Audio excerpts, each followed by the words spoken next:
was off. He mumbled. "Vampire," Cristian said.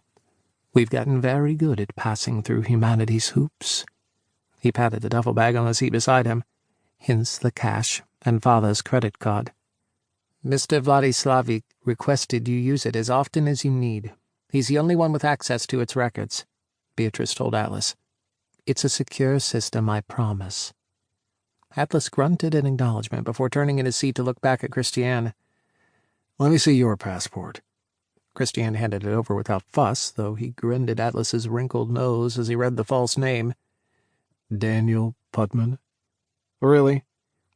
"It's not the worst I've had." Cristian reached out and slid the passport free of Atlas's grip.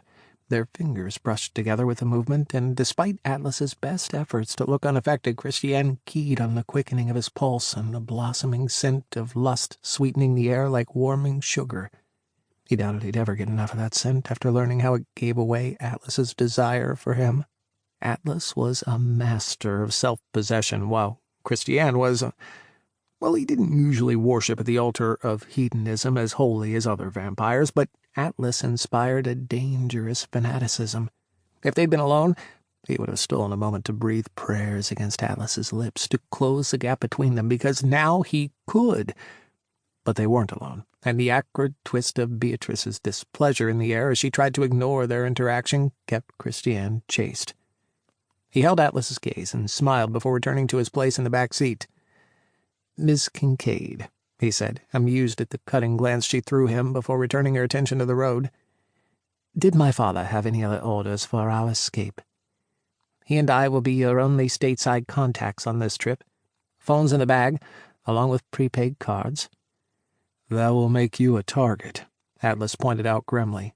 "No more than I already am," Beatrice shot back. "I've been working with Mr. Vladislavic for a while now, and I know my limitations.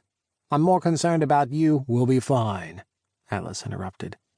Cristian couldn't help but glance at Atlas when he heard that. "We" meant he and Atlas were partners, that Atlas intended for Beatrice to think of them as a unit, and Cristian reveled in the distinction. Beatrice caught Atlas's implication, too, but was far less pleased by it. "You've managed well enough so far, but we may not be able to offer much help once you leave." "When we get to—" "Stop," Beatrice ordered. "Mr. Vladislavic doesn't want you to tell us where you're going. Just call us when you land, and let us know you're alive." Her full lips pressed together, and Cristian could tell she was weighing her next words carefully. Atlas must have sensed it too, since he stayed very still in the passenger seat watching Beatrice and waiting. After a long moment, she added, "Someone is eager to get their hands on you. So be careful out there." She was tactful enough to not blame Cristian directly, but there was no arguing that Atlas was in danger because of him. He couldn't offer her any comfort the situation would change when they left, not that she'd accept such pretty lies from him anyway. So he left her concerns to Atlas. He forced himself to watch Scarsdale slip by past the window, doing his level best not to listen in on their conversation as they headed for the small executive airport outside of town. Some vampires had scoffed at Dechbald's decision to invest in an executive airport, but had quickly apologized for their doubts when they learned how convenient private air travel could be. Publicly, Dechbald touted the importance of investing in human infrastructure as a way of improving the quality of life for donors in one's territory. Privately, he taught Cristian how multiple avenues of escape better protected the family. No one besides Cristian and Helios knew that Dechbald was a silent partner for a charter company which, like Whitethorn, had the ability to cater to vampiric clients. They would take intense digging by the Council or the Warrens to uncover that link, which meant Cristian and Atlas could take advantage of the charter's availability to get out of town quickly. The curbside loading zone was almost completely empty when they arrived at the airport, which made sense considering the early morning hour. Beatrice parked and hit the button for the trunk. "Mr. Slava," she said. "A word, please." Cristian nodded to Atlas, who murmured a goodbye to his sister and squeezed her hand once before getting out of the car to retrieve their backpacks.